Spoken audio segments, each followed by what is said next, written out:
नमस्कार, मैं रवि यादव। किस्से कहानियों में हम सभी का बड़ा इंटरेस्ट होता है और सभी शौक से सुनते हैं। मेरा भी ये शौक है और मेरे जैसे बहुत से लोगों का शौक है कि आखिरकार हम अपने आसपास के इतिहास को जानें, आसपास की चीजों को जानें।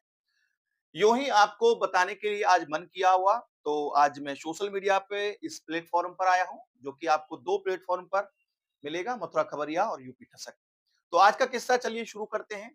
हम सभी लोग मथुरा के निवासी हैं और मथुरा में कई ऐसे स्थान हैं जो कि बहुत प्रसिद्ध हैं। लेकिन मथुरा जनपद में एक ऐसा थाना है जो कि प्रसिद्ध नहीं है। यदि पूर्व के सारे लोगों से पूछा जाए, पत्रकारों से पूछा जाए, तो उस थाने में कई बार भूत प्रेत आत्माओं को लेकर के हवन यज्ञ हुए हैं। पहले बहुत बड़ी खबरें अखबारों में छपती थी। समय के साथ साथ ये सब चीजें चली गई। उस थाने का नाम है थाना नरहौली, जिसे कि वर्तमान में थाना हाईवे कहा जाता है। आपको बताता चलूं कि इस थाने के पीछे बहुत बड़ा रहस्य है। जब मुगल आक्रांताओं ने यहाँ पर मथुरा में हमला किया तो बहुत सी चीजों को बिगाड़ दिया, इतिहास को बदलने की कोशिश की। और उन्हीं में से एक था मुगल आक्रांता अहमद शाह अब्दाली, जो कि 1757 में दिल्ली के रास्ते से मथुरा में घुस रहा था। कई बार आया, लूटपाट के चला गया, लेकिन जब वो चौथी बार आया तो उसने मथुरा में लूटपाट का तांडव शुरू कर दिया। इतना बड़ा तांडव कि उसने सर कलम कर दिए हिंदुओं के। इसके साथ साथ अत्याचार किया। पूरे क्षेत्र में उसने हाहाकार मचा दिया। महिलाओं के साथ बलात्कार हुए। इसके साथ साथ लोगों के संग अत्याचार हुए। बच्चों को मार दिया गया। ये तो एक नॉर्मल चीज रही, सुनने में बड़ा अटपटा लगेगा, लेकिन इससे भी ज्यादा उसने जो घिनौना कृत्य किया वो ये कहा। उसने अपने सैनिकों से कहा था कि जो व्यक्ति, यानी जो उसका सैनिक एक व्यक्ति का सर लेकर आएगा उसे कुछ इनाम दिया जाएगा। यानी उस समय में स्वर्ण मुद्रा वगैरह चलती थी। बस फिर क्या था, लोगों के सर काटे गए, धड़ से अलग कर दिए गए और उस स्थान पर उन सरों को इकट्ठा किया गया, जो कि नरौली थाने का क्षेत्र पड़ता है।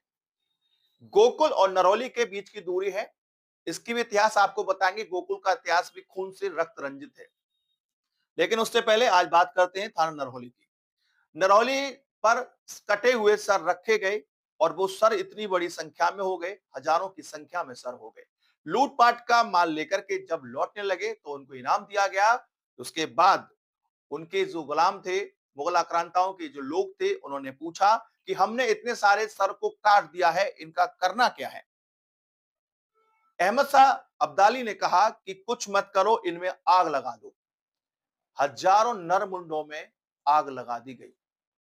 चित्कार मच रहा था, लोग भाग रहे थे अपनी जान बचाने के लिए। लाशें मथुरा जनपद में इधर से उधर पड़ी हुई थी। कई बड़े बड़े लोग, बड़े बड़े व्यापारी, अच्छे घरों के लोग, आम जनमानस मथुरा को छोड़ करके इधर उधर भाग गए, इधर उधर छिप गए। इसी स्थान पर अहमद शाह अब्दाली ने लोगों के सर की होली जलाई, यानी नर मुंड।